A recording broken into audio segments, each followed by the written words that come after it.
Join dear students of class 10 or the 9th also. After a long time, again we are going to start second section of your English, that is the grammar portion. And last I think we have finished tense. We have studied there all about tense, and now we are going to start syntax, right? So first of all, don't get confused that what this syntax means. Okay, you can also get that syntax in another way. The name becomes, you can see, the error detection. Error detection. Okay. So these two are the parallel ones, right? Like syntax as error detection. Syntax can be understood as error detection, right? So you will definitely face maybe one or two questions from this portion, and here you will have to identify, that means how to write a correct English, right? Syntax always gives us an idea that how can we improve our writing skill, right? If you are going to write any kind of sentence, any kind of paragraphs or any kind of speeches, then definitely you must need a proper writing method, right? That proper writing method will provide you the exactness, accuracy. Okay, so if you will find out all the rules related to this syntax, then definitely you will be able to write a particular way, a particular paragraph, a particular speech, a particular sentence, whatever, right? There will be no mistake. Okay, one more thing.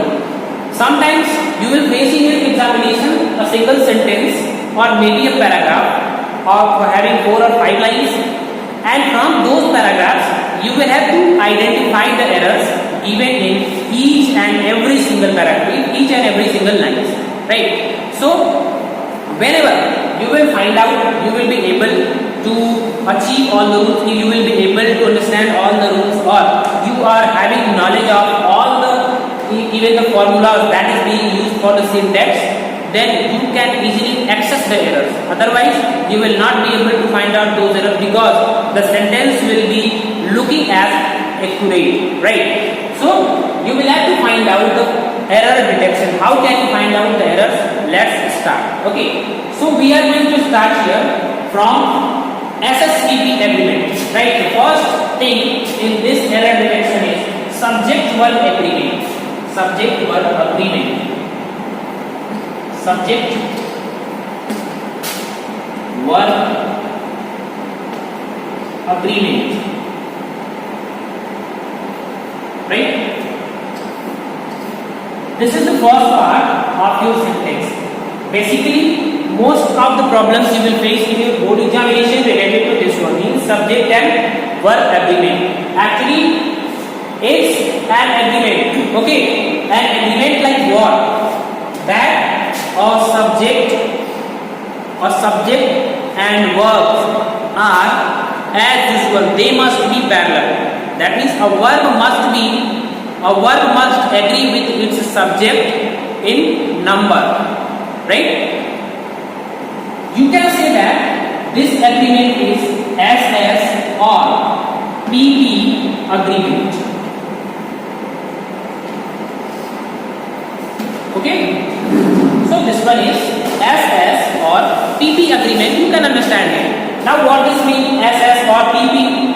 So this SS suggests singular subject with the singular verb and plural subject with the plural verbs. That means both of the subject and verbs must be same in the number, like singular or plural, right? You will never find out the combination like singular subject with plural verb or plural subject with singular verb. If you are having such kind of combination, then definitely the statement will be wrong, right?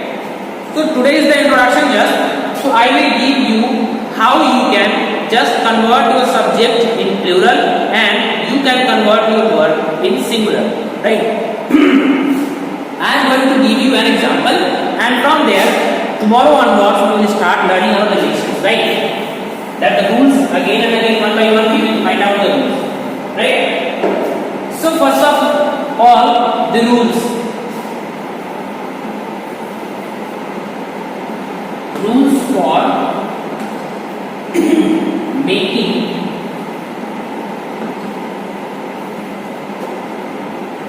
what verbs as singular and nouns in bracket you can say subjects as plural, right? So let me tell you, a singular subject, first of all, a verb.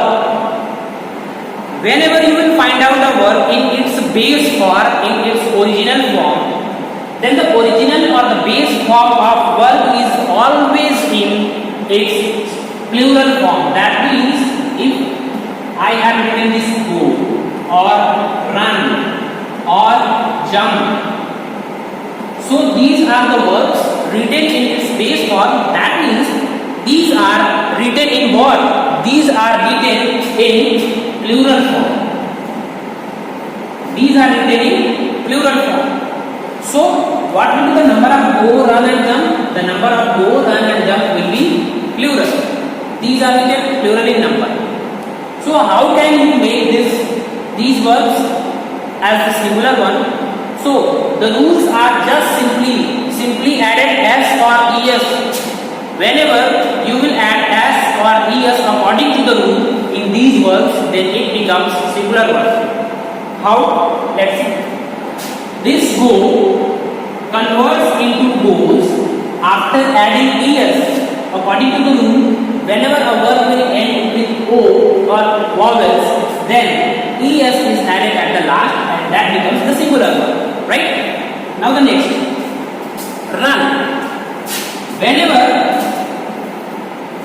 a verb is ended with a consonant preceding with a vowel, then the same rule will be applied, but s will be added at last, and after adding this n, s, this runs become the singular verb. Now the next, jump. Whenever you will find out the same thing, means the noun that the verb that is ending with the consonant, and we can simply add s before this, that becomes jumps. And after adding this goes, runs, jumps, what we can say? We can conclude that these are singular. Right? Now you can see the combination from tense, whatever we have studied in present indefinite, past indefinite, whatever. So if you will go to the present indefinite tense, then you see that मैं जाता हूँ, like this type of translation you have written I go, or हम जाते हैं like we go.